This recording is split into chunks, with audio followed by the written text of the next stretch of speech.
आज के जो हमारे गेस्ट हैं वो हैं समाज कल्याण अधिकारी या यूं कहें कि चलते फिरते ज्ञान के सागर हैं ये। इनका नाम है शैलेंद्र बहादुर सिंह। बहुत सारा ऐसा समय था जब मेरे पास लखनऊ में खाने के पैसे नहीं होते थे। मैं आज भी पढ़ता रहता हूँ, लेकिन आजकल की जो जनरेशन है वो पढ़ाई नहीं कर रही है, वो किताबें नहीं पढ़ रहे हैं। जीवन में जितनी अच्छी टीचर ठोकरें होती हैं, फेल्योर्स होते हैं, ताने होते हैं, जेलसी होते हैं, टाउंट्स होते हैं, उतना बढ़िया टीचर कोई होता नहीं है।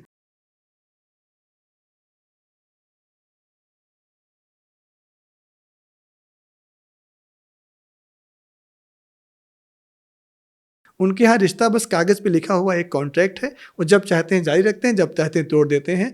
मेरा धर्म मेरी ताकत है और हम चाहेंगे कि मेरा धर्म दुनिया का सबसे अच्छा धर्म बना रहे। लेकिन कोई अगर हमारे धर्म की आलोचना करेगा तो फिर उसके पास भी लोग संघर्ष देखना नहीं चाहते कि आज तुम यहाँ हो, यहीं मुझे बिठा दो। मरहले कुछ तय मेरी आवारगी से हो गए। मैं आज कर रहा हूँ तो मुझसे आगे सवाल करते हैं कि यार मुझे एक्टिंग करा दो, मुझे रोल दे दो। पूछते हैं तुम पैसा कितना कमाते हो। कमजोरियां आपको हराने के लिए आती हैं। आप अपनी कमजोरियों पर ध्यान दोगे तो और कमजोर होते जाओगे, क्योंकि आपका ध्यान आपकी कमजोरी पे है। पेरेंट्स हैं अपने बच्चों को जानबूझ के भी उसमें करते रहते कि रील बनाओ रील बनाओ। मैंने देखा है बच्चे सुबह उठेंगे उनके फोन लेके उनके आगे पीछे घूमते रहते हैं। प्लीज उनकी रियल लाइफ को रील के चक्कर में खराब ना कीजिए। पहले ना भेदभाव नहीं था लड़की और लड़के में, कतई नहीं था, लेकिन आजकल बहुत है। लड़का थोड़ी हुआ है तेरे की, तू इतनी बड़ी पार्टी कर रहा है, लाखों रुपए खर्च कर दिए हैं। तो मैंने देखा यार ये कैसी सोच है।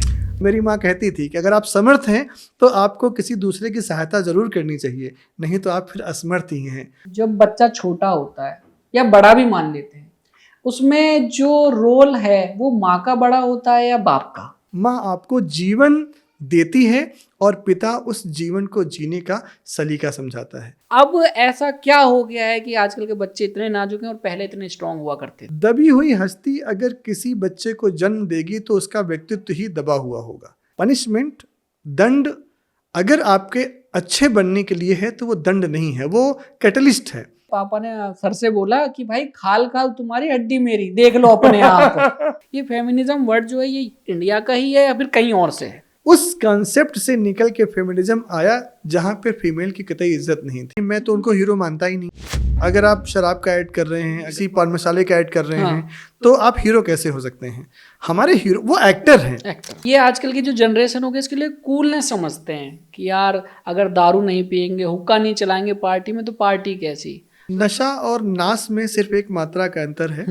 नशे की आखिरी की मात्रा उठा के बीच में लगे तो नाश के सिवा और कुछ बचता नहीं। जो कुछ विधना ने लिखा छठी रात के अंत, राई घटे ने तिल बढ़े रहुरे जीव निशंक।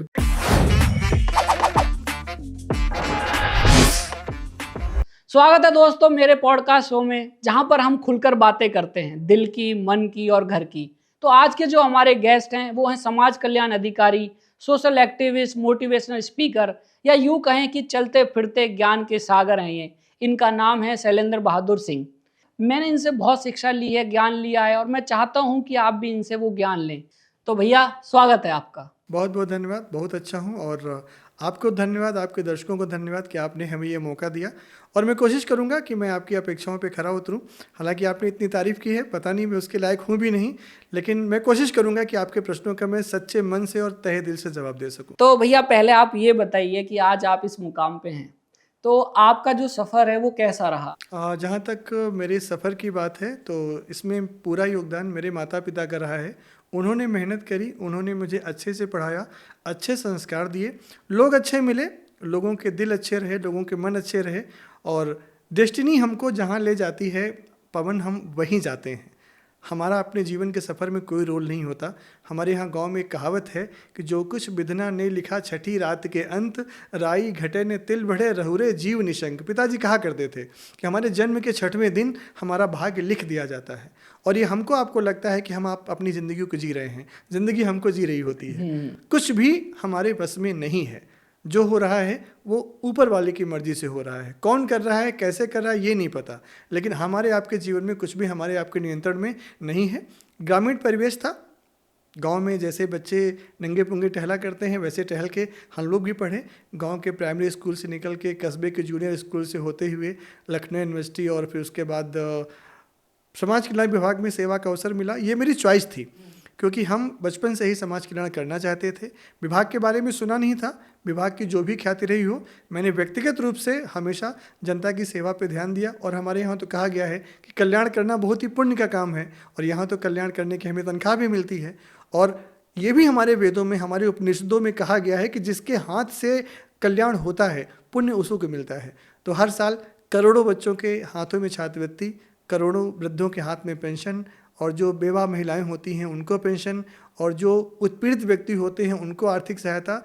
ईश्वर ने हमें इस लायक बनाया कि हम किसी की हेल्प कर सकें।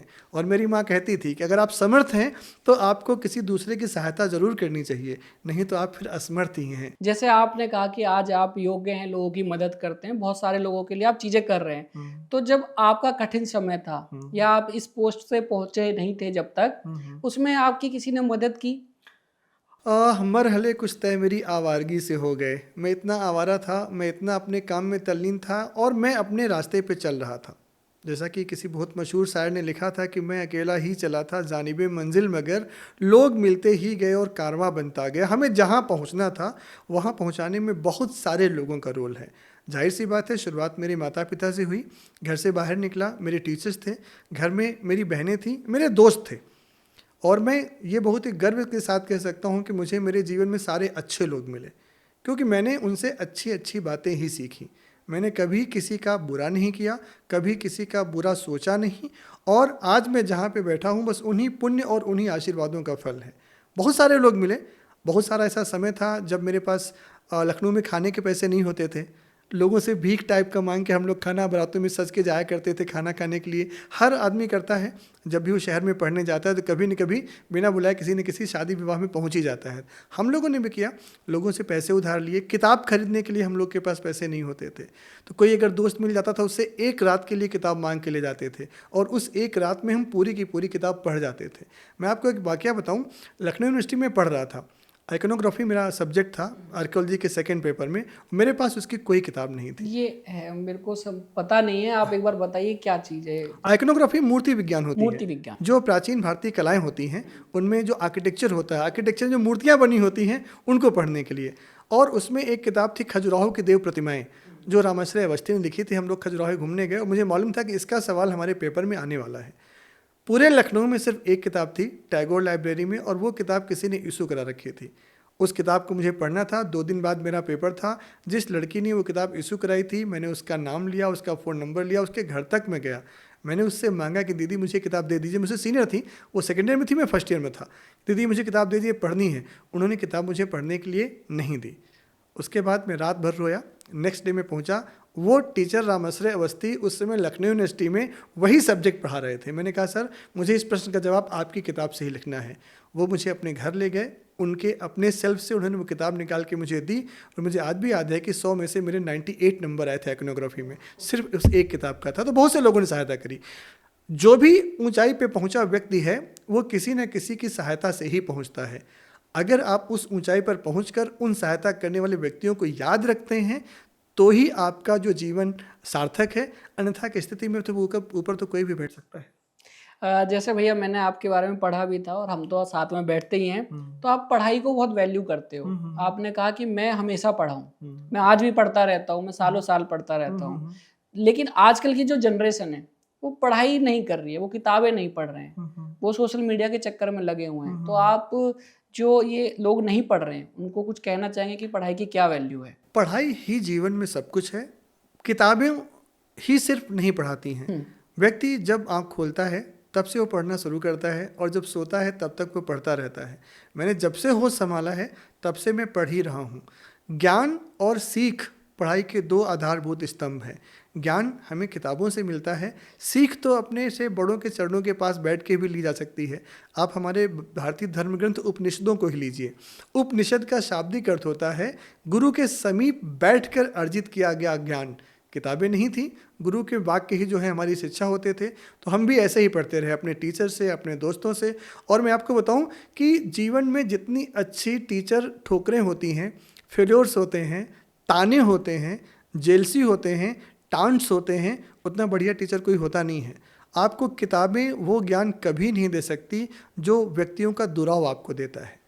आप जब असफल होते हैं, आपको जो ताने मारे जाते हैं, लोग जो आपके कटाक्ष बोलते हैं, उनसे जो ज्ञान उपजता है वो शायद मोक्ष के ही बराबर होता है। और ध्यान रखिएगा, आपके विरोधी ही आपको मजबूत बनाते हैं। अगर आपको कमज़ोर करना है मुझे, तो आप मेरी सहायता करना शुरू कर दीजिए। अगर आप मेरा विरोध करेंगे तो मैं तो मजबूत होकर ही निकलूंगा। और ये हर सफल व्यक्ति की क्वालिटी होती है, उसका जितना विरोध होता है वो उतना ही मजबूत होकर निकलता है। ये फिजिक्स का नियम है, विद्युत प्रतिरोध है, प्रतिरोध जहाँ पे होगा धारा उधर ही बहेगी। तो अगर आपको हमें कमज़ोर करना है, किसी को भी कमज़ोर करना है, तो आप उसको सहायता करना शुरू कर दिए, वो कमज़ोर हो जाएगा। जैसे भैया अभी आपने कहा कि गुरु के पैरों के पास बैठोगे तो ज्ञान मिलेगा, या उनके समीप बैठोगे ज्ञान मिलेगा, लेकिन आजकल लोग जो हैं गुरुओं को तो वैल्यू नहीं दे रहे हैं। लोग, मैंने जितना देखा है कि टीचर दिख जाते हैं तो उनके सामने उनसे इधर उधर हो जाते हैं, अरे यार हमारा सर आ रहा, थोड़ा साइड हो जाते हैं। लेकिन वो वैल्यू आजकल नहीं है। जैसे पहले आपने कहा कि ज्ञान तो उन्हीं से मिलता है, तो अब वैल्यू नहीं कर रहे हैं तो ज्ञान तो सही नहीं जा रहा आज की जनरेशन के पास। क्या आप मानते हैं ये चीज़? इसमें थोड़ा सा दोष मैं गुरुओं के भी दूंगा। गुरुओं ने शायद अपने आप को इस लायक नहीं रखा कि छात्र उनकी रिस्पेक्ट कर सकें। एक समय जो शिक्षक होते थे उनका जीवन बहुत ही कठिन रहता था, बहुत ही छोटी आय में वो अपने घर को चलाते थे। जब से शिक्षा या ज्ञान अर्थ से जोड़ दिया गया, डिवेल्युएशन हुआ शिक्षा का भी और गुरुओं का भी। और डिवेल्युएशन का प्रिंसिपल है कि अगर आप डिवेल्युएट हुए तो आपकी वैल्यू कोई नहीं करेगा। जब से कोचिंग संस्थान खुल गए, ऑनलाइन क्लासेस खुल गई और टीचर्स ने भी अपनी पढ़ाई के बदले पैसा कमाना शुरू कर दिया, तो फिर छात्रों की नज़र में, लोगों की नज़र में टीचर की वैल्यू कम हुई। और किसी भी धर्म या देश में अगर शिक्षक की वैल्यू कम होती है तो उस देश का पतन ज़रूर होता है। आपने चाणक्य सीरियल देखा होगा। चाणक्य कहता है अपने घणानंद से कि तुम एक शिक्षक को चैलेंज कर रहे हो। शिक्षक में अगर सृजन की क्षमता होती है तो विध्वंस की ताकत भी होती है। घणानंद, अगर मैंने तुम्हें उस तख्त तक पहुंचाया है तो मैं वहां से तुम्हें उतारकर धूल में भी मिला सकता हूं। तो शिक्षक ने अपनी वैल्यू खुद गिराई है। और रहा बात छात्रों का, बच्चों का शिक्षा से दूर भागने का, तो आगे आने वाले समय में दुनिया दो पार्ट में जानी जाएगी। एक प्री कोविड पीरियड और एक पोस्ट कोविड पीरियड। कोविड के पहले का युग थोड़ा सा किताबों के आसपास का युग था। कोविड में हमारी मजबूरी थी कि हम स्कूल नहीं जा सकते थे, कॉलेज नहीं जा सकते थे। हमने पढ़ाई को ऑनलाइन मोड में डाला और ऑनलाइन मोड में काफ़ी समय तक पढ़ाई चली, जिससे बच्चे गैजेट्स के हैबिचुअल बने। और उसके बाद हमने और टीचर्स ने अपने बच्चों को गैजेट से दूर नहीं किया। अब वो हमारी आदत में आ गया है। और जहाँ तक रही बात सोशल मीडिया की, तो मैं वर्ड सोशल मीडिया के खिलाफ हूँ। वो अनसोशल मीडिया है। सोशल मीडिया तो जो सोशल होती है, जो लोगों को एक दूसरे से फिजिकली जोड़ती है, वो तो लोगों को फिजिकली डिस्ट्रैक्ट कर रहे हैं, लोगों को एक दूसरे से दूर कर रहे हैं। एक कहानी बहुत आपके सोशल मीडिया पे वायरल थी कि एक व्यक्ति जिसके 1 लाख फ्रेंड थे फेसबुक पे, जब वो अस्पताल में भर्ती हुआ तो उसके आसपास उसके पिता, उसकी पत्नी, उसके माता के सिवा कोई नहीं था। तो ऐसे 1 लाख वर्चुअल फ्रेंड का मतलब क्या हुआ? ये तो सोशल मीडिया नहीं हुआ। मेरा ये मानना है कि ठीक है, स्विगी, जोमेटो, बहुत ढेर सारे प्लेटफॉर्म आ गए हैं, लेकिन भंडारा तो आपके गांव का दुकानदार ही करता है ना। जब आपको ज़रूरत पड़ती है तो उधार सामान आपको वही देता है। तो मेरा इस जनता को संदेश है कि बहुत ज़्यादा सोशल मीडिया के चक्कर में अपने भविष्य को बर्बाद ना करें। सोशल मीडिया वाले खूब पैसा कमा रहे हैं, वो आपके वीडियो से, आपकी रील से लाखों करोड़ों कमाते हैं, लेकिन उसका आपको देना नहीं मिलता है। या फिर आप इतने अच्छे क्रिएटर बन जाइए, इतने अच्छे यूट्यूबर बन जाइए, इतने अच्छे आप इन्फ्लुएंसर बन जाइए कि आपके पास golden button, silver button, diamond button, platinum button हो। तब तो हर व्यक्ति नहीं बनता है, क्योंकि हर व्यक्ति में इतना संघर्ष करने की क्षमता नहीं होती। आज लीलू प्रधान जहाँ पे हैं, आज पवन जी जहाँ पे हैं, उनके पीछे के संघर्ष हैं जो इनको यहाँ तक पहुँचा रखे हैं। अगर आप में संघर्ष करने की क्षमता है तो आप निश्चित रूप से आगे बढ़ेंगे, मेरा ये मानना है। बिल्कुल भैया, इसी ऐसे एक बात और आगे सवाल आ गया। जैसे आपने कहा कि संघर्ष कोई नहीं देखता। आज अगर मैं यहाँ हूँ या आप हैं, आपके पास आगे लोग कह देते हैं यार मुझे ये करा दो। जैसे मैं आज कर रहा हूँ तो मुझसे आगे सवाल करते हैं कि यार मुझे एक्टिंग करा दो, मुझे रोल दे दो, पूछते हैं तुम पैसा कितना कमाते हो। तो लोग संघर्ष देखना नहीं चाहते कि आज तुम यहाँ हो, यहीं मुझे बिठा दो। तो ऐसे लोगों को आप क्या कहोगे कि यार भाई संघर्ष देखो किसी का? नहीं, जीवन में कोई भी शॉर्टकट नहीं होता। मेरा ये मानना है कि आपको अपने लक्ष्य पे ध्यान केंद्रित कर उसके लिए लगातार मेहनत करनी होगी। पहली बार में ही किसी को सफलता नहीं मिलती। मुझे याद है कि Amitabh Bachchan all India radio में इंटरव्यू देने आए थे, तो उनको इसलिए रिजेक्ट कर दिया गया था कि उनकी आवाज़ ख़राब थी। और मुझे ये बताते हुए खुशी है कि BBC voice of the millennium यानी कि 1000 साल में सबसे अच्छी आवाज़ चुनी गई थी तो अमिताभ बच्चन की थी। उनकी जो सबसे बड़ी डीमेरिट थी, उन्होंने उसी को अपनी सबसे बड़ी ताकत बनाया। मेरा ये मानना है, मैं अपनी यंग जनरेशन को ये मैसेज देना चाहता हूँ कि आप अपनी क्वालिटीज़ को आइडेंटिफाई कीजिए। कमजोरियां आपको हराने के लिए आती हैं, आप अपनी कमजोरियों पर ध्यान दोगे तो और कमज़ोर होते जाओगे, क्योंकि आपका ध्यान आपकी कमजोरी पे है। आप अपनी ताकतों को पहचानिए, उनको आइडेंटिफाई कीजिए और उन पर काम कीजिए। आपकी ताकतें हैं जो आपको जिताएंगी। और बिना संघर्ष किए कोई व्यक्ति महान नहीं बनता। आपको महान बनना है तो आपको संघर्ष के पैरामीटर पे जाना ही होगा।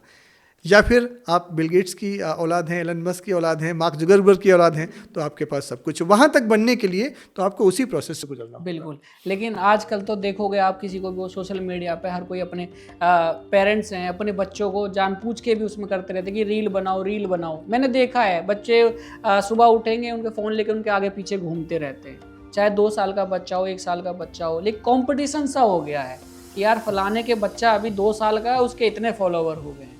और उसका जो एक बीवी है किसी की, वो कहती है यार मैं देखो घर में बैठ के कुकिंग कर रही हूँ, सोशल मीडिया पे ये कर रही हूँ, रील्स बना रही हूँ और मेरे इतने हो रहे हैं। तो ये कंपटीशन हो गया है सब में, एक दूसरे को देख के। कि मान लो मैं अभी एग्जांपल ये लूँ कि मेरी पड़ोसन वो ऐसा कर रही है और मेरी वाइफ कुछ नहीं कर रही है, जैसे वो घर में बैठी अच्छे खासे बच्चों कर रही है, लेकिन मेरे को यार खाली बैठी है तू भी ये कर ले, 4 फॉलोवर आ जाएंगे, पैसे भी कम जाएंगे।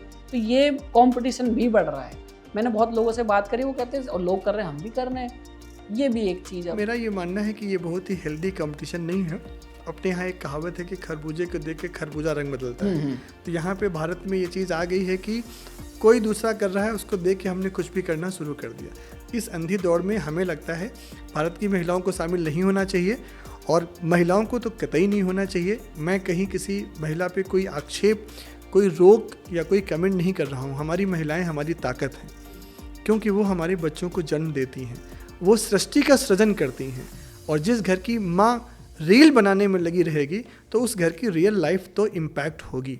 मैं माताओं से निवेदन करता हूँ कि आप अपने बच्चों को अच्छी शिक्षा दीजिए, अच्छे स्कूल में भले न भेजिए। आप घर में माँ हैं, आप अपने बच्चे की पहली शिक्षक हैं। अपने बच्चों को अच्छे संस्कार दीजिए और प्लीज़ उनकी रियल लाइफ को रील के चक्कर में ख़राब न कीजिए। आपके बच्चे का भविष्य आपके हाथ में है, और बच्चों को वहाँ तक जाने से रोकने के लिए पहले माता पिता को वहाँ तक जाने से अपने आप को रोकना होगा। मैं अपने घर में जब भी बच्चों को कुछ गिफ्ट करता हूँ तो मैं बुक्स गिफ्ट कर देता हूँ। सबके जैसे हमारे बच्चे भी हैं, उनको बुक्स पसंद नहीं आती हैं, उन्हें gadgets, reel, YouTube shorts, videos यही पसंद आते हैं। लेकिन मेरा छोटा बेटा इस चीज़ को समझ रहा है। उसको लगता है कि पापा बुक्स इसलिए देते हैं कि जब हमारे पास कुछ नहीं होगा तो हम किताबें तो पढ़ेंगे। और मैं बचपन से लेकर आज तक जब भी किसी को गिफ्ट देता हूं तो कोशिश करता हूं कि किताबें ही गिफ्ट करूं। Books are my best friend. हमको बचपन से पढ़ाया गया है। ये हमारी कमी है, हमारे जनरेशन की कमी है, हमारे जैसे लाखों करोड़ों माँ बाप की कमी है कि उन्होंने अपने बच्चों को सही रास्ता नहीं दिखाया। अब रास्ता मोबाइल दिखाता है तो मोबाइल तो अपने रास्ते पे ले जाएगा। अब बच्चों का माँ बाप ये मोबाइल ही बन गया है। उनको कुछ भी पूछना होता है तो वो प्रश्न मम्मी पापा से नहीं पूछते हैं, वो प्रश्न मोबाइल से पूछते हैं। तो जब उनको हर चीज़ का जवाब मोबाइल से मिल रहा है तो फिर माँ बाप की वैल्यू क्यों करेंगे? वो तो जो उनको मोबाइल बता रहा है उसी रास्ते पे वो जा रहे हैं। लेकिन भैया एक चीज़ ये भी है, जैसे आपके बारे में मुझे पता है, मैं अभी आपसे वो सवाल करूँगा। जैसे बच्चे हैं वो फ़ोन में देख रहे हैं, क्या उन्हें भी लग रहा हो कि यार हमारे मम्मी पापा नहीं बता पाएंगे, क्योंकि वो उन चीज़ों को ऐसा करते हुए नहीं देख रहे? या मैं इसको कहूँ कि जो आजकल की जो पेरेंटिंग है कि वो इतनी अच्छी नहीं हो रही है जैसे पहले हुआ करती थी।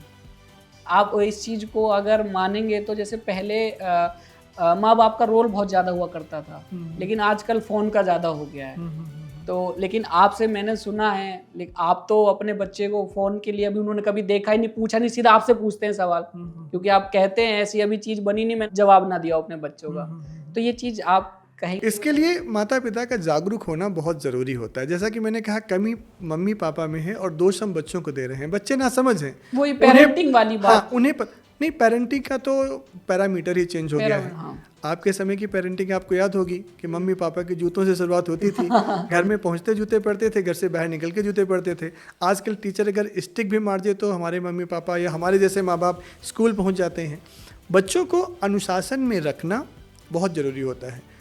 महात्मा बुद्ध तो बहुत बड़े मानवतावादी माने गए हैं। महात्मा बुद्ध ने अपनी शिक्षाओं में कहा था कि बच्चों के कान यहाँ होते ही नहीं हैं, बच्चों के कान पीठ पे होते हैं, जब उनको धम्म से पड़ता है तभी सुनाई पड़ता है।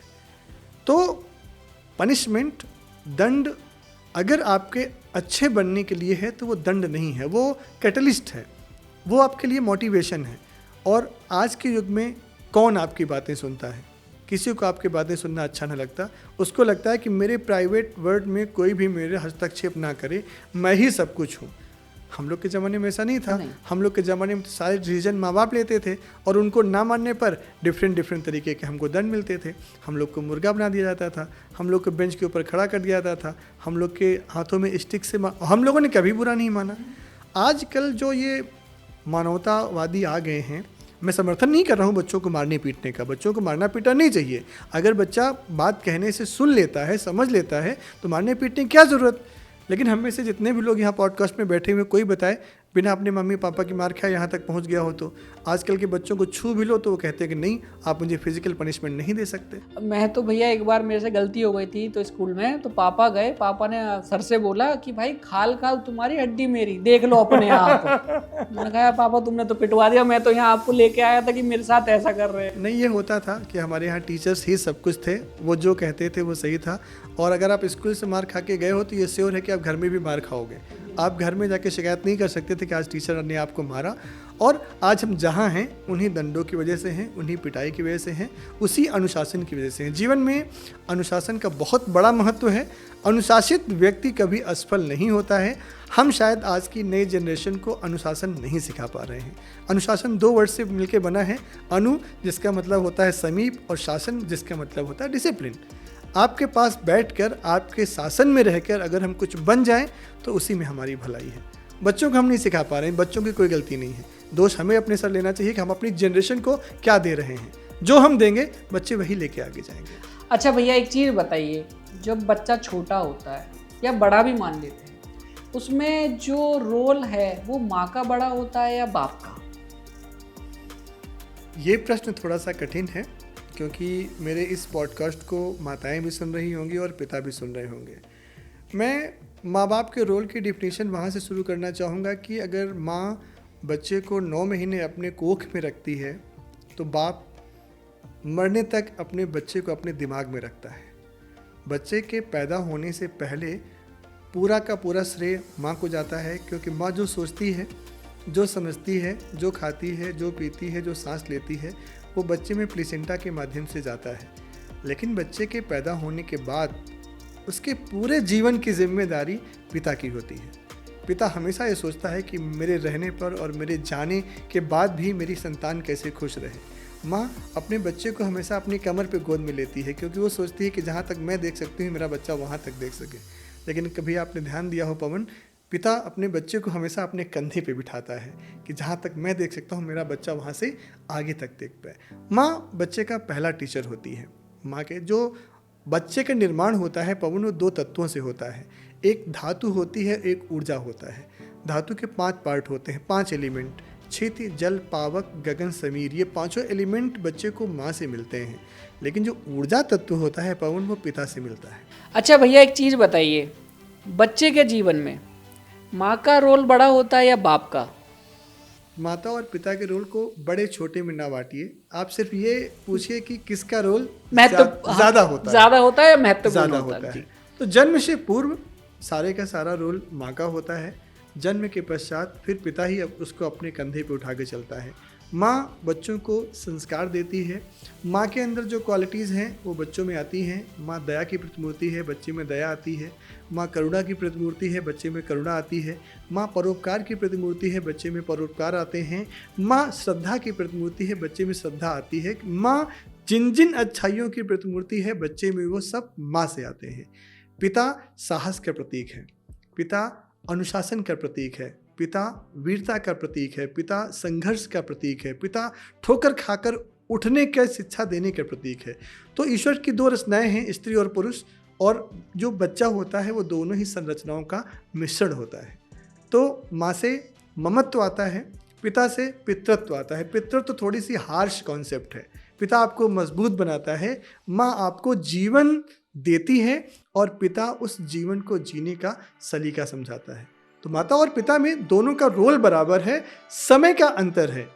माँ 9 महीने तक कोख में रखती है और पिता जिंदगी भर ज़हन में अपने बच्चे को रखता है। माँ का महत्व हमारे पुराणों में, हमारे वेदों में, हमारे धार्मिक ग्रंथों में बहुत महत्वपूर्ण है कि किसी के पास कुछ भी हो बट माँ जरूर होनी चाहिए, क्योंकि माँ ही अपने बच्चे की पहली टीचर होती है। बच्चा माँ के पेट से ही सीख कर निकलता है। महाभारत में अभिमन्यु को चक्रव्यूह तोड़ने की शिक्षा माँ के गर्भ में ही मिली थी। इसीलिए कहा जाता है हमारे यहाँ जब कोई महिला गर्भवती होती है तो उसको अच्छे अच्छे संस्कारों में रखा जाता है। उसको रामचरितमानस का पाठ कराया जाता है, उसको पूजा पाठ में शामिल किया जाता है, उसको गीत संगीत में शामिल किया जाता है, क्योंकि बच्चा शिक्षा वहीं से ले रहा होता है। माँ एलिमेंट्स की धातु और ऊर्जा 2 तत्व होते हैं। माँ धातु है और पिता ऊर्जा है। तो शरीर का जो निर्माण होता है उसके लिए पूरी तरह से श्रेय माँ को जाता है, लेकिन बच्चे का जीवन का जो निर्माण होता है उसका श्रेय तो पिता को ही मिलना चाहिए। एक पिता के रूप में मुझे लगता है कि बच्चे के विकास में माता और पिता दोनों का रोल बराबर का होता है। बराबर का होता है। है। अच्छा भैया, एक चीज़ और, जैसे आजकल के जो बच्चे हैं वो बहुत नाजुक से हैं। उनको कुछ थोड़ी चोट लग जाती है, हाय मेरे को चोट लग गई, मुझे ये हो गया, बीमार बहुत जल्दी पड़ते हैं जैसे। पर लेकिन पहले के जो बच्चे थे या जो पहले के जो वीर पुरुष हुआ करते थे, योद्धा हुआ करते थे, अब ऐसा क्या हो गया है कि आजकल के बच्चे इतने नाजुक हैं और पहले इतने स्ट्रांग हुआ करते थे? पहले हमारी माताएं बहुत ही वीर थी। हमारी माताएं तलवार लेके युद्ध में जाया करती थी। आपने कैकेयी और दशरथ की कहानी सुनी होगी। दशरथ के साथ कैकेयी युद्ध में गई थी और वो उन्होंने दशरथ के रथ के निकली हुई कील को अपनी उंगली से संभाला था, जिसके लिए दशरथ ने उन्हें कहा था कि तुम जब चाहना हमसे 2 वरदान मांग लेना। हमारे यहाँ प्रभावती गुप्ता युद्ध में जाकर लड़ती थी, हमारे यहाँ लक्ष्मीबाई थी, हमारे यहाँ चांद बीबी थी, हमारे यहाँ वीर महिलाओं की कमी नहीं थी। तो वीर महिलाओं के कोख से तो वीर ही जन्म लेते हैं।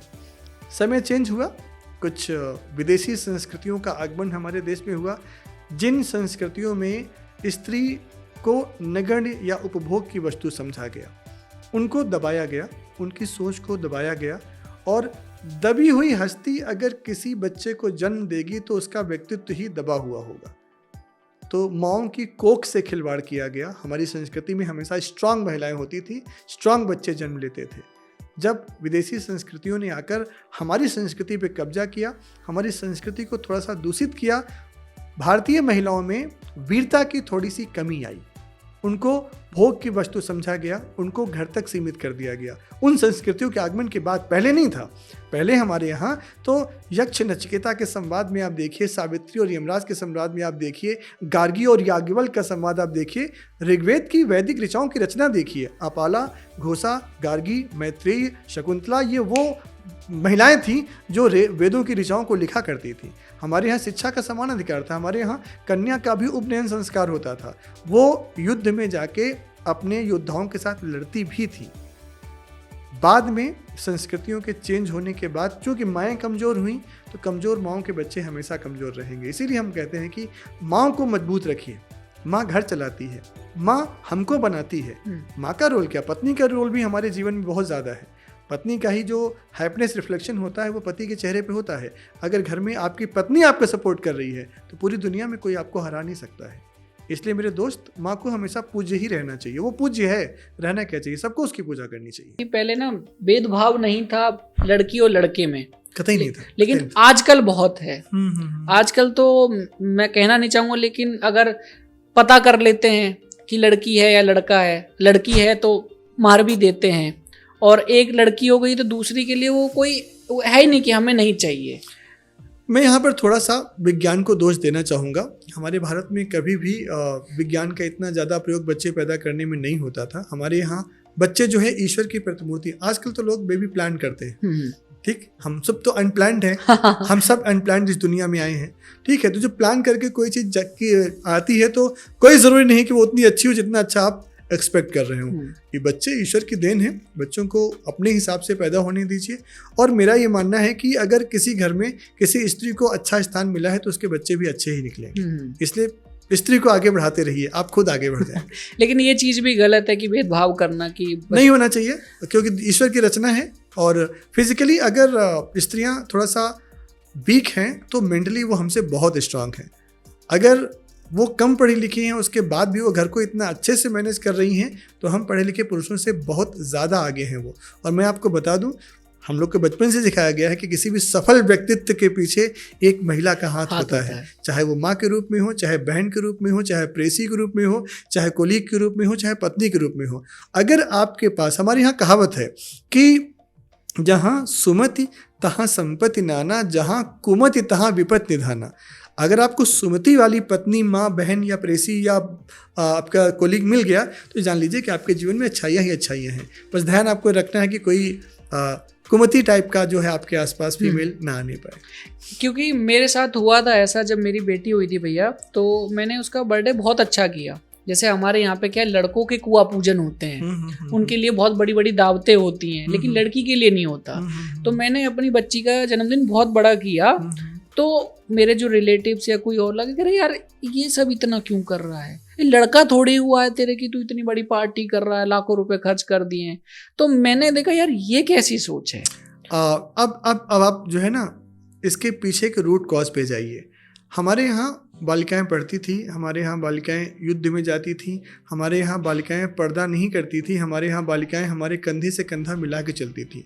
712 ईस्वी से पहले का भारत और 712 ईस्वी के बाद का भारत, कुछ चेंज हुआ है।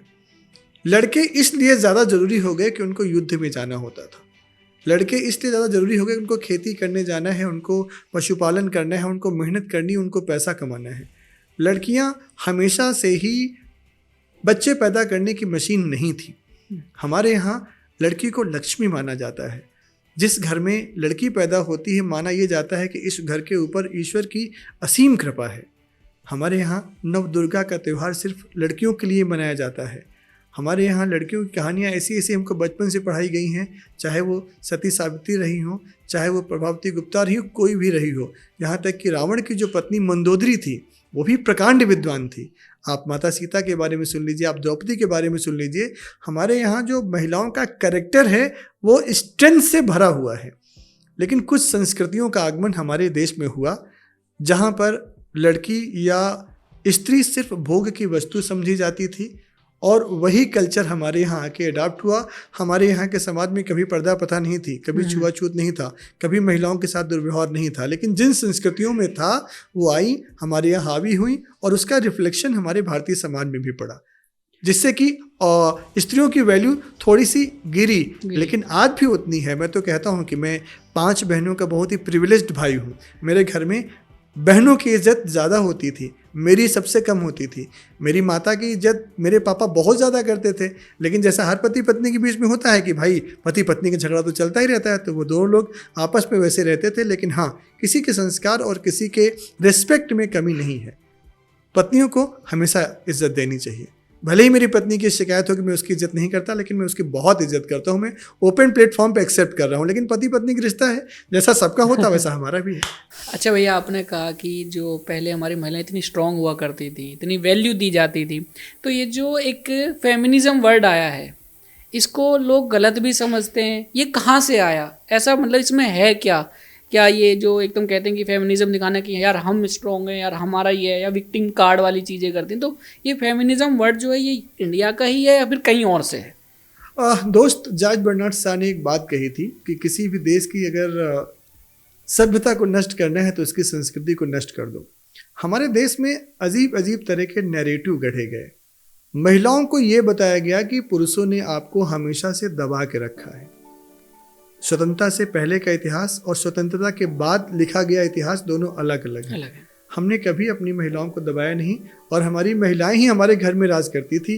अभी भी मुझे याद है, मैं इस नए युग का आदमी हूँ, कि घर के जो डिसीजन होते थे वो मेरी दादी या मेरी मम्मी ही लेती थी। मेरे पिताजी या बाबा जी का कोई रोल उसमें होता नहीं था। हाँ, बाहर के डिसीजन हमारे पिताजी लेते। घर की चाबी भी महिला उन्हीं के पास रहती थी। वो कोच में उनके चाबी का गुच्छा हमेशा सारे डिसीजन वही लेती थी। लेकिन वही कि जब आपको किसी को नीचा दिखाना है तो आप उसकी संस्कृति को डिस्टर्ब करना शुरू कर देते हो, और इस फेमिनिज्म वर्ड का उपयोग वहीं से हुआ।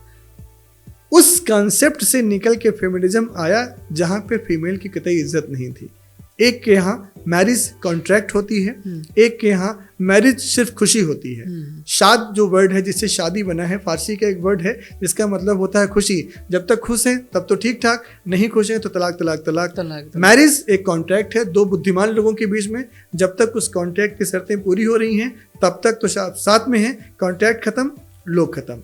हमारे यहाँ ऐसा नहीं है। हमारे यहाँ हम अग्नि के 7 फेरे लेते हैं और हम कुछ भी कर लें हम कभी सेपरेट नहीं हो सकते। हमारे यहाँ की सभ्यता और संस्कृति बहुत मजबूत है। हम पूरा विश्वास करते हैं कि 56 देशों की संस्कृतियाँ, क्या वो देश चेंज हो गए, उनके नाम चेंज हो गए। 1500 साल से लोगों का प्रयास चल रहा है कि वो भारत की संस्कृति को नष्ट कर दें, वो नहीं कर पाएंगे। क्यों? क्योंकि हमारे घर की जो स्त्री है ना, वो हमारी संस्कृति की वाहक है। मुझे याद है कि अनादिकाल से हमारे यहाँ सर्प को हम दूध पिला रहे हैं, नाग पंचमी हम मना रहे हैं, बैल की पूजा हम कर रहे हैं, हल की पूजा हम कर रहे हैं, खेत में दिया जलाने हम जा रहे हैं, सूरज को अर्घ्य हम दे रहे हैं, चांद की पूजा करके हम व्रत तोड़ रहे हैं। तो हम प्रकृति से जुड़े थे, प्रकृति से अभी भी जुड़े हैं और मुझे पूरा विश्वास है कि हमारे घर की महिलाएं हमको प्रकृति से जोड़े रहेंगी। जिस घर की महिला स्ट्रांग है वो घर कभी नहीं टूट सकता। अभी एक बॉलीवुड के बहुत मशहूर कलाकार हैं, उन्होंने कहा कि ये करवा चौथ पे भूखे रह के चांद को अर्घ दे के इससे पति की उम्र कैसे बढ़ सकती है। उनको समझ नहीं है, उनको समझ नहीं है कि हमारे त्योहार हमारी ताकत है, हमारे संस्कार हमारी ताकत है। पत्नी की नज़र में जो पति का स्थान है वो हमारी ताकत है। हमारे यहाँ जो शादी या मैरिज है वो कॉन्ट्रैक्ट नहीं है कि आप खुश हो तो चल रहा है, आप दुखी हो टूट गया। हम अग्नि के 7 फेरे लेकर जन्म जन्मांतर तक साथ निभाने का प्रयास करते हैं, वादा करते हैं दूसरे का, और करवा चौथ उसी का परिचायक है। हर स्त्री के जीवन में वो एक दिन ऐसा होता है वो जो पिछली रात से लेकर चांद के निकलने तक सिर्फ वो अपने पति के बारे में सोचती है। अगर अपने पति के दर्शन करके चांद के निकलने के बाद वो व्रत तोड़ रही है तो इसमें गलत क्या है? उनके संस्कार अलग हैं, उनके यहाँ स्त्रियों की वैल्यू अलग है, उनके यहाँ जो रिश्ता है वो उतना मजबूत नहीं है। उनके यहाँ रिश्ता बस कागज़ पे लिखा हुआ एक कॉन्ट्रैक्ट है, वो जब चाहते हैं जारी रखते हैं, जब चाहते हैं तोड़ देते हैं। और हमारे यहाँ जो विवाह है वो हमारे जन्म जन्मांतर के रिश्ते हैं भाई, हम उसे कंटिन्यू रखना चाहते हैं। तो किसी को इससे तकलीफ नहीं होनी चाहिए। मेरा धर्म मेरी ताकत है और हम चाहेंगे कि मेरा धर्म दुनिया का सबसे अच्छा धर्म बना रहे। बाकी सबके धर्म कीजिए, हम किसी के धर्म की आलोचना नहीं कर रहे हैं, लेकिन कोई अगर हमारे धर्म की आलोचना करेगा तो फिर उसके पास भी ये सहने का शक्ति होना चाहिए अगर उसके धर्म की कमियों को मैं बताऊं। लेकिन हमारे यहाँ तो वसुधैव कुटुंबकम, पूरी वसुधा हमारी कुटुंब है। हम किसी में कोई कमी देखते ही नहीं है, हम सिर्फ दूसरों की अच्छाइयाँ देखते हैं। अगर उनकी आंखों में कमियों का चश्मा लगा हुआ है तो अपना चश्मा चेंज करें। लेकिन भैया एक चीज़ भी तो है, आजकल की जो जनरेशन है वो मतलब फेस्टिवल्स को वैल्यू नहीं कर रही है, या यूँ कह ले कि अपने धर्म को समझ नहीं रही है। कोई दिवाली आई, अरे यार क्या ये सब तो ऐसे ही है। छठ पूजा अभी गई, आधे लोग नहीं बना रहे हैं, वो सोच रहे हैं कूलनेस हमारी ख़त्म हो रही है। मान लो पहले पूजा करके हम घर से इतना बड़ा टीका लगा के चले जाते थे स्कूल्स में, लेकिन अब लोग ये चीज़ नहीं करते। अरे यार ये क्या ओल्ड फैशन है, टीका लगा के आया, इसको हटा। दोस्त, शिक्षा का व्यक्ति के जीवन में बहुत बड़ा महत्व होता है। मैकाले नाम का एक शिक्षाविद आया था भारत में। उसको जब लगा कि भारत की सबसे बड़ी ताकत क्या है तो उसने अपनी रिसर्च में यहाँ की पाया कि यहाँ की जो शिक्षा पद्धति है यहाँ के बच्चों को बहुत स्ट्रांग बनाती है। तो उसने क्या किया कि उसने आपके यहाँ की शिक्षा की पद्धति ही पूरी चेंज कर दी। हर मम्मी को अपना बच्चा इंग्लिश मीडियम स्कूल में पढ़ता हुआ चाहिए। तो अगर आप इंग्लिश मीडियम स्कूल में पढ़ाएंगे तो संस्कृति तो सरस्वती शिशु मंदिर की नहीं आएगी, गुरुकुल की नहीं आएगी।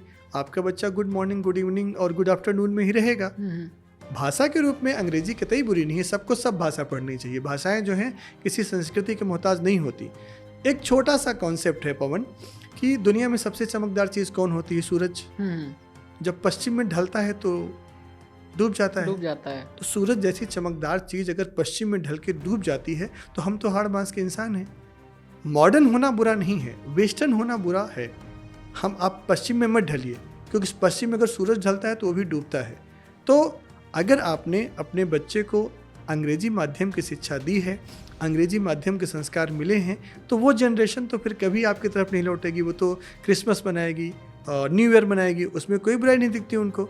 आप हैप्पी ईद में उनको हैप्पी ईद बोलने कोई बुराई नहीं है, बस आप अपने त्यौहार न मनाइए, उससे उनको दिक्कत है। हाँ, जैसे अभी पटाखे बैन कर दिए गए हैं, बहुत सारे स्टेट्स में कर दिए हैं कि नहीं यार इससे पोल्यूशन हो रहा है, चीज़ें हो रही हैं। लेकिन पटाखे तो और टाइम पे भी फोड़े जाते हैं, न्यू ईयर्स पे भी फोड़े जाते हैं, आपने क्रिसमस पे भी फोड़े जाते हैं।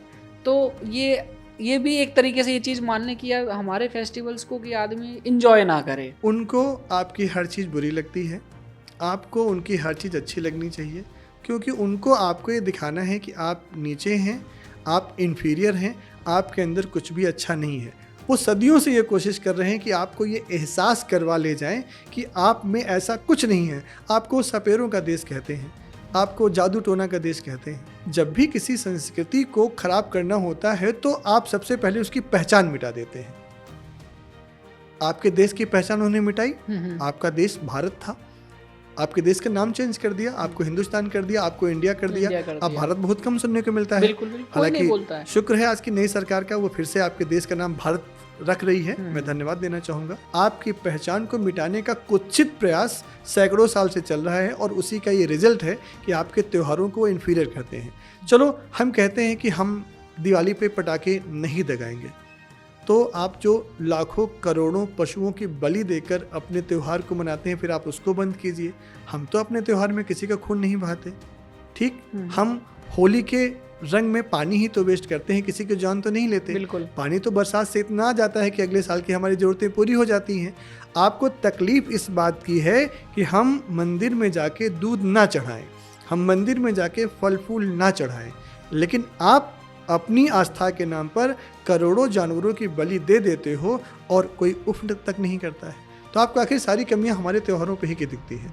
आपको त्यौहार अपने मनाने हैं, आप मनाइए, हमें त्यौहार अपने मनाने हम मनाएंगे। भाई हमारा संविधान हमें इस बात की परमिशन देता है कि अगर आपको अपनी धार्मिक आस्था के पालन करने का अधिकार है तो हमको भी है। बिल्कुल, जैसे हम मनाते हैं हमको मनाने दीजिए। आप ना हमारे त्यौहार की कमियां देखिए, हम ना आपकी देखेंगे। आप हमारी देखोगे तो हम आपकी भी देखेंगे। आजकल तो कुछ भी चीज़ गलत होती है तो कहते हैं सोशल मीडिया की वजह से हुआ, वहाँ से ऐसी खबरें आई, व्हाट्सएप मैसेज फॉरवर्ड हो जाते हैं, लोग समझ लेते हैं ऐसा ही है। या मैं यूँ कहूँ कि जैसे बॉलीवुड फिल्में हमारे यहाँ बन रही हैं, तो वो क्या उसमें भी ऐसा होता है कि हमारे धर्म का मजाक बनाया जाता है? क्या ये भी जनरेशन पर असर कर रही है? 1947 के बाद जो भारतीय फिल्म इंडस्ट्री है दोस्त, वो कुछ ऐसे लोगों के हाथों में थी जो पाकिस्तान के बंटवारे के बाद हमारे यहाँ आए। उस समय यूसुफ खान नाम से एक एक्टर होते थे जो बाद में दिलीप कुमार के नाम से जाने गए, क्योंकि अगर वो यूसुफ खान के नाम से काम करते तो बंटवारे के बाद शायद ही उनकी फिल्में कोई देखता। उस समय बहुत सारे एक्टर ऐसे थे जो मुस्लिम थे और उन्होंने हिंदू नाम रख के फिल्म इंडस्ट्री में काम किया। काम वो हिंदू नाम रख के कर रहे थे, लेकिन जो सो कॉल्ड बॉलीवुड है, जो मुंबई सिनेमा है, उसने हमारे यहाँ के त्योहारों को कलुषित करने का कोई प्रयास छोड़ा नहीं। आप किसी भी भगवाधारी व्यक्ति को कभी अच्छे आदमी की भूमिका में वहाँ नहीं देख सकते। बिल्कुल। जो भी वहाँ पे गुंडा होगा वो तिलक लगाए हिंदू आदमी ही होगा। वहाँ पे ठाकुर को हमेशा खलनायक ही दिखाया जाएगा, वहाँ पे ब्राह्मण को हमेशा चोर और पुजारी ही दिखाया जाता है। कहावतें तक चेंज कर दी गई दोस्त कि मुँह में राम बगल में छुरी। आखिर किसी दूसरे ईश का नाम वहाँ पे क्यों नहीं रहा बगल में छुरी हुआ, ठीक है। और मृत्यु के बाद राम नाम सत्य है, ये कहाँ का गढ़ा हुआ मुहावरा है भाई। राम नाम सत्य है तो जीवन में होना चाहिए। मृत्यु के बाद तो कुछ भी सत्य नहीं है, मृत्यु के बाद तो सब कुछ खत्म हो जाता है। तो आपकी संस्कृति को खराब करने में मुंबई सिनेमा का भी रोल है। वो पहले कम था, अब ज़्यादा हो गया है। अब तो लोग अपने असली नाम से काम करने लगे हैं। पहले हिम्मत नहीं थी कि आप अपने असली नाम से आके हमारी फिल्म में काम करें, लेकिन बाद में आपने काम किया और आपके आस्था के केंद्रों को जंगल में टूटी फूटी अवस्था में दिखा के अय्याशी का केंद्र बनाया जाता था। आप एक मूवी याद कीजिए, शोले, आपको याद होगी। शोले में एक जंगल में एक शिव जी का मंदिर था, वहाँ पे वीरू और हेमा मालिनी के बीच में कौन सा सीन स्टंट किया गया था, और 500 आदमियों के गांव में सिर्फ एक मुस्लिम परिवार था और वहाँ पे इतनी बड़ी भव्य मस्जिद आपने बना रखी थी। तो इस पे भी रोल होता है कि भाई 500 हिंदू हैं और एक मुस्लिम परिवार है और आपने उस गांव में मस्जिद को बहुत ही बेहतरीन तरीके से दिखाया और 499 व्यक्तियों के मंदिर को टूटी फूटी अवस्था में जंगल में और एक अय्याशी के केंद्र के रूप में दिखाया। दारू पी के एक आदमी चल रहा है। आप हमारे हीरो को मंदिर की सीढ़ियों के बाहर बिठा देते हैं, तुम्हारा ये पत्थर का भगवान मेरी सुनता नहीं है। माँ लाके प्रसाद देती तो बड़ा भाई से आप कहलवाते हो कि यार माँ प्रसाद समझ के दे रही हो तो मिठाई समझ के खा ले। तो इन फिल्म वालों ने हमारे देश की संस्कृति के साथ बहुत बुरा किया। हाँ, सोशल मीडिया का भी योगदान है। सोशल मीडिया के युग में खबरें बहुत तेज़ी से फैलती हैं। तो मैं आपको बताऊं, सच्चाई को फैलने में बहुत वक्त लगता है, जो झूठ होता है वो बहुत तेज़ी से फैलता है। और हमारे बच्चे चूँकि सोशल मीडिया के एडिक्ट हो चुके हैं, गुलाम हो चुके हैं, और वो सोशल मीडिया पर फैली खबरों को ही रियल मानते हैं। इसलिए आपके जो 30 त्यौहार हैं आपकी नई जनरेशन का उनसे दुराव हो रहा है, लेकिन समय लौट रहा है। अब माता पिता जागरूक हो रहे हैं, माता पिता जागरूक होंगे तो उनके बच्चे भी जागरूक होंगे। और आप सुप्रीम कोर्ट के एम्बलम में एक लाइन लिखी हुई है, दोस्त, धर्मो रक्षित रक्षिता। आपका धर्म ही आपकी रक्षा करेगा और दुनिया में कोई दूसरी चीज़ आपकी रक्षा नहीं कर सकती। तो अपने धर्म को उत्थान के लिए आप जितना कुछ कर सकते हैं कीजिए। किसी के धर्म बुरा नहीं है, हम किसी के धर्म की बुराई नहीं कर रहे, लेकिन हमारा धर्म भी अच्छा है, हम अपने धर्म का पालन करते हैं, आप अपने धर्म का पालन कीजिए। आपकी इसी बात से मेरे 2 सवाल और खड़े हो चुके हैं। बताएं। पहली बात तो ये कि जैसे जब हम किसी मृत्यु शरीर को लेके जाते हैं, अर्थी को लेके जाते हैं, तो हम एक चीज़ कहते हुए जाते हैं, राम नाम सत्य है, राम नाम सत्य है। राम नाम सत्य आदमी को इस टाइम पे बोल रहे हैं, लेकिन राम नाम तो सत्य हमेशा है। तो ये तो जीवन में हमें हर दिन हर पल ये चीज़ बतानी चाहिए। तो इतने लेट क्यों हो जाते हैं कि इतने उस टाइम पे ही हम बोलते हैं? थोड़ी सी गलती हमारे संविधान निर्माताओं से हुई, मैं इस पॉडकास्ट में उसको एक्सेप्ट कर रहा हूँ और शायद जो भारत में इस समय की राजनीति है वो भी एक्सेप्ट करे। Article 30A of Indian constitution, बहुत कन्फ्रंटेशन हुआ इस आर्टिकल पे जवाहरलाल नेहरू जी और वल्लभ भाई पटेल के बीच। वल्लभ भाई पटेल जी कतई ये नहीं चाहते थे कि संविधान का अनुच्छेद 30A जोड़ा जाए, जिसमें ये उल्लेख है कि हिंदू धर्मशास्त्र, हिंदू धर्म ग्रंथ किसी भी करिकुलम के पार्ट नहीं होंगे। एक मदरसे को ये अधिकार है कि वो अपना धर्म पढ़ाए, एक गिरजाघर को ये अधिकार है, कॉन्वेंट स्कूल के, कि वो अपना धर्म पढ़ाए। बस हिंदुओं के धर्म ग्रंथ को किसी भी जगह पढ़ाने की इज्जत नहीं है, क्योंकि उनका ये मानना है कि जो हिंदू धर्म ग्रंथ हैं उनमें विज्ञान नहीं है। लेकिन शायद वो जान नहीं पाए कि हमारे यहाँ धर्म और विज्ञान दोनों एक दूसरे पे ओवरलैप करते हैं, दोनों अलग अलग नहीं हैं। और अगर अलग अलग होते तो जो भारतीय धर्माचार्यों के द्वारा की गई सटीक गणनाएं हैं वो आज भी सत्य कैसे होती। उनके लिए विज्ञान किताबों में है, हमारे लिए विज्ञान जीवन है। आप कोई भारतीय परंपरा ले लीजिए, आप बैठकर पानी पीने की परंपरा ले लीजिए, आप पालथी महर कर जमीन पे बैठ के खाना खाने की परंपरा ले लीजिए। हमारी परंपराएं साइंटिफिक हैं और वेल प्रूवन साइंटिफिक हैं। उनका ये मानना है कि हमें कुछ नहीं आता और यही हमको पढ़ा दिया गया है। एक झूठ को अगर 10 बार बोला जाए तो वो सच लगने लगता है। 1947 के बाद हमें सिर्फ झूठ पढ़ाया गया, जिसको कि अब सुधारने का प्रयास हो रहा है। आपकी जो वर्तमान सरकार है वो न्यू एजुकेशन पॉलिसी लेके आई है। रामायण और महाभारत आपके जो धर्म ग्रंथ हैं वो आपके करिकुलम के पार्ट बन रहे हैं।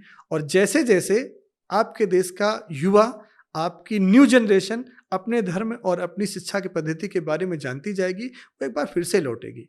दयानंद सरस्वती ने कहा था वेदों की ओर लौटो। उनका ये नारा इसलिए नहीं था कि आप जैसा जीवन वेदों में था वैसा जीवन जीना शुरू कर दो, ना, आप उस जीवन पद्धति को अपनाइए।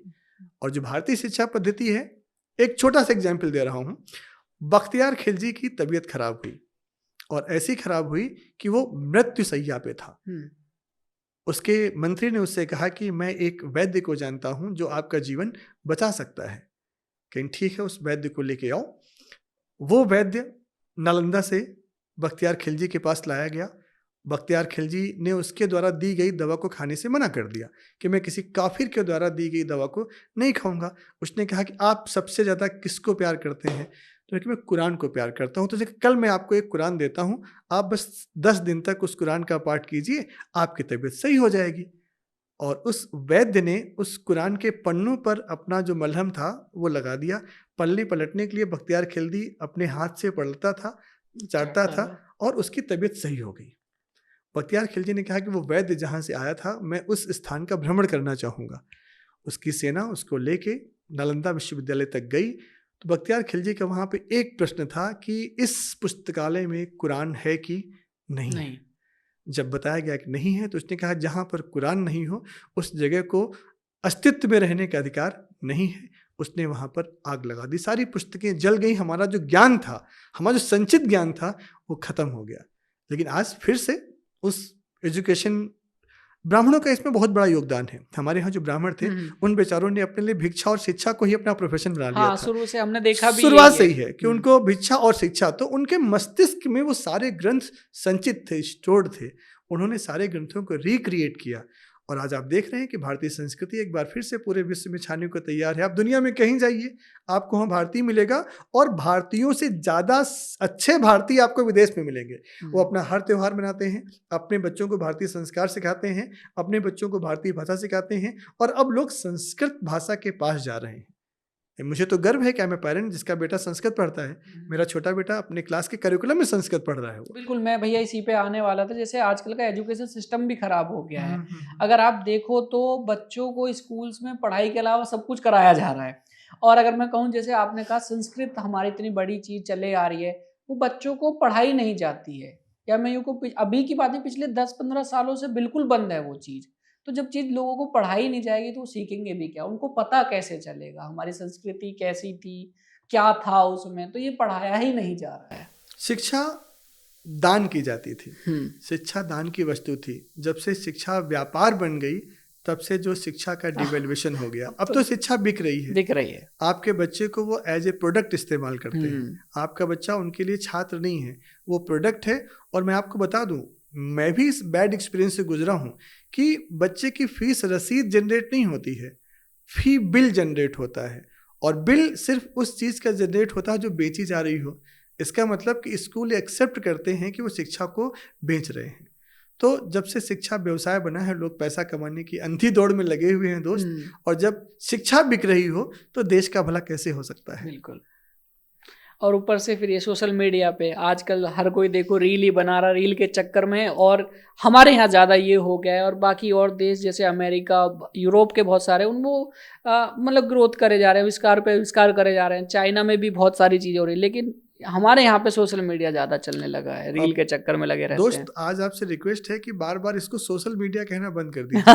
अब आप भी मेरी तरह इसको अनसोशल मीडिया अनसोशल कर देते हैं। भाई, सोशल तो तब हो ना जब समाज का विकास हो। इससे तो समाज का नुकसान हो रहा है। तकनीक बुरी नहीं है, एडिक्शन हर चीज का बुरा है। और ये तकनीक हमको एडिक्ट कर दे रही है। बहुत पैसा लोग कमा रहे हैं सोशल मीडिया से, बहुत अच्छी बात है, आप भी खूब पैसा कमाइए।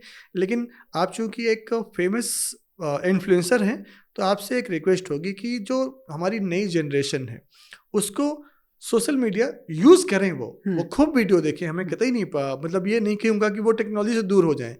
टेक्नोलॉजी का जितना ज़्यादा अच्छा उपयोग वो अपनी पढ़ाई को, अपने जीवन को बेहतर बनाने में कर सकते हैं, वो करें, ठीक है। और जहाँ तक रही चाइना की बात, तो चाइना ने खुद ही अपने यहाँ 16 साल के कम उम्र के बच्चों के लिए अब इंटरनेट बैन कर दिया है। हमारे यहाँ 2 साल का बच्चा भी नेट पे खेल रहा है। ऑस्ट्रेलिया भी, परसों मैंने खबर पढ़ी कि ऑस्ट्रेलिया ने भी ये लागू कर दिया है। सबको छोड़िए, Mark Zuckerberg, Elon Musk, Bill Gates, इनके बच्चे तो स्मार्टफोन का उपयोग नहीं करते। आखिर वो तो टेक्नोक्रेट हैं। टेक्नोलॉजी कितनी बड़ी बड़ी कंपनियां हैं। मुझे याद है एक बहुत फेमस फुटबॉलर है रोनाल्डो के बच्चे ने एक बार सिर्फ जीवन में स्मार्टफोन का यूज़ किया है। और उसने जिस दिन अपना इंस्टा अकाउंट बनाया, 10.2 मिलियन फॉलोअर्स के एक दिन में हो गए।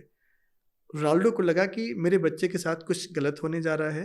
रोनाल्डो ने उसी दिन अपने बच्चे से फ़ोन ले लिया और वो 12th क्लास तक फिर उनके बच्चे को स्मार्टफोन यूज़ करने को नहीं दिया गया। हम भारतीय माता पिता ये हिम्मत नहीं जुटा पा रहे हैं। क्यों? क्योंकि हम नहीं छोड़ पा रहे हैं। रोनाल्डो ने अपने बच्चे के फ़ोन छीनने से पहले खुद फ़ोन का यूज़ करना बंद किया।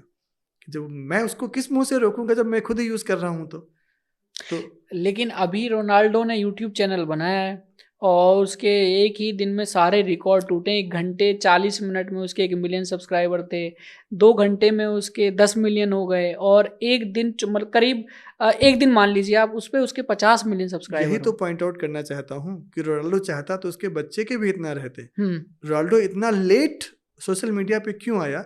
क्योंकि वो अपने बच्चे को बचा के रखना चाह रहा था। इसीलिए वो इतना लेट आया। नहीं तो रोनाल्डो चाहता तो आज के 10 साल पहले, भैया हमसे आपसे ज़्यादा पैसा उसके पास है, हमसे आपसे ज़्यादा फैन फॉलोइंग है, वो तो ट्रिलियंस कमाता अपने सोशल मीडिया से।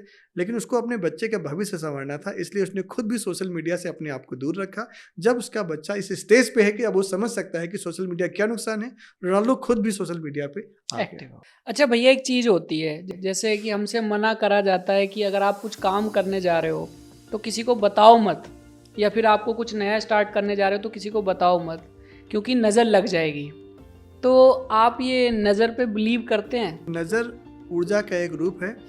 समय चेंज हुआ है कोई भी आपकी उन्नति से खुश नहीं है। जैसे ही किसी को लगता है कि आप उन्नति कर रहे हो, लोगों के अंदर नेगेटिव एनर्जी जनरेट करना शुरू हो जाती है।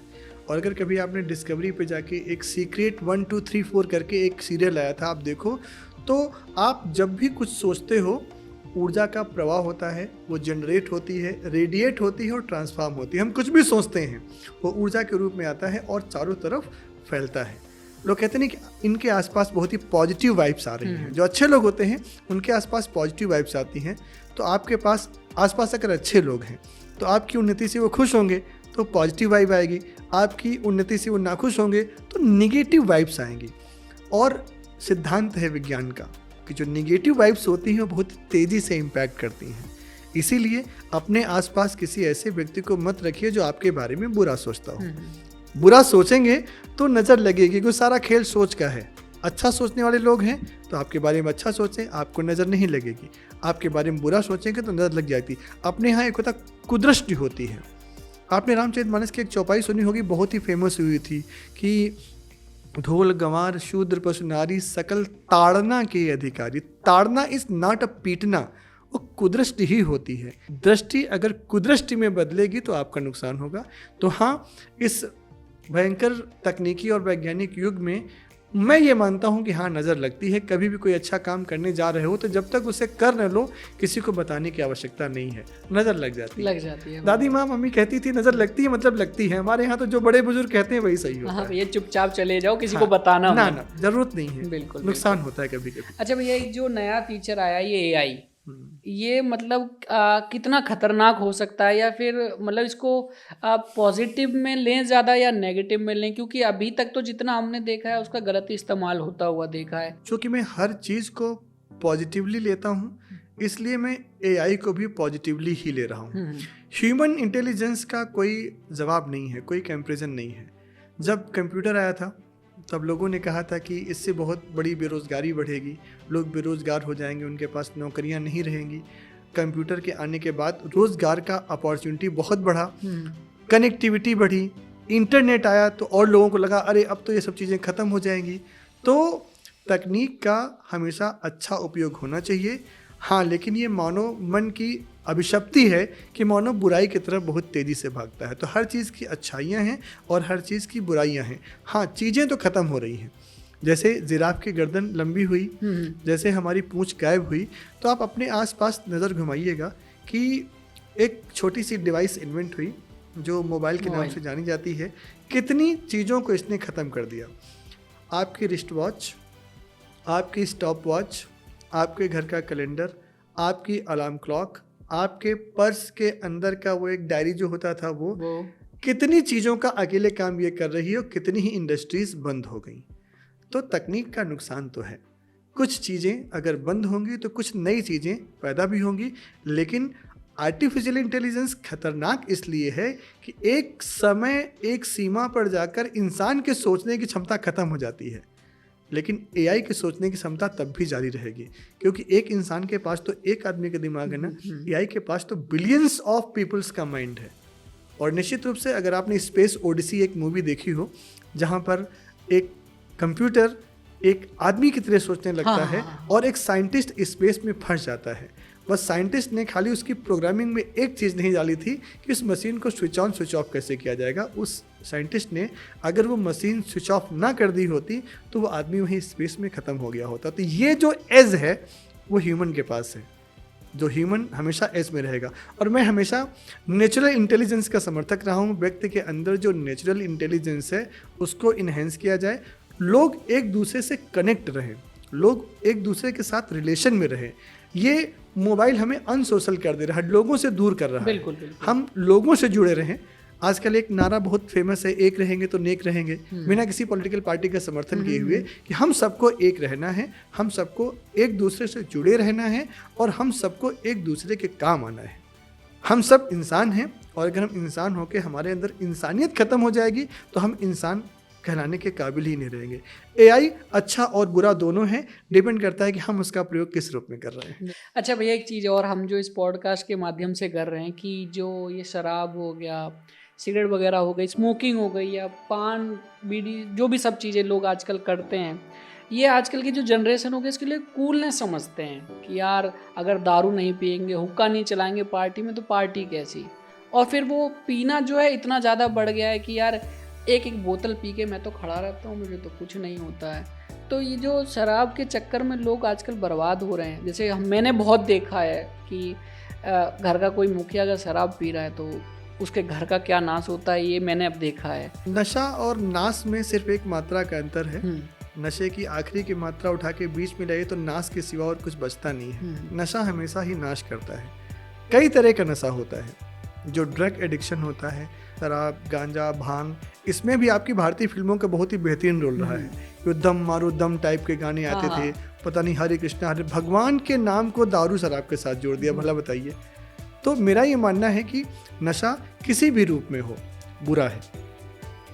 और नई जनरेशन को फिल्मों ने बहुत तबाह किया, हमारी नई जनरेशन को। बिल्कुल, अगर मैं कहूँ तो मेरे एकदम दिमाग में आ गया, जो हीरो इन सब की वो एड्स कर रहे हैं उनके तो 6 एप्स है, बॉडी बिल्डर बने हुए, लेकिन जो खाने पीने वो दुबले पतले हैं। नहीं, मैं तो उनको हीरो मानता ही नहीं। हाँ बिल्कुल। अगर आप शराब का ऐड कर रहे हैं, ऐसी पान मसाले का ऐड कर रहे हैं, तो आप हीरो कैसे हो सकते हैं? हमारे हीरो वो एक्टर हैं, उनका आप हीरो ना बनाइए।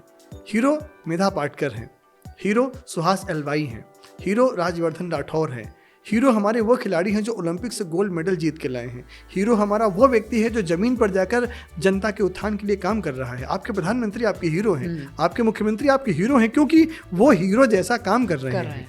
नशा बेचने के विज्ञापन में काम करने वालों को हम हीरो नहीं मानते। वो एक्टर हैं, वो सिर्फ मनोरंजन देने के लिए हैं, वो हमारे हीरो नहीं हो सकते।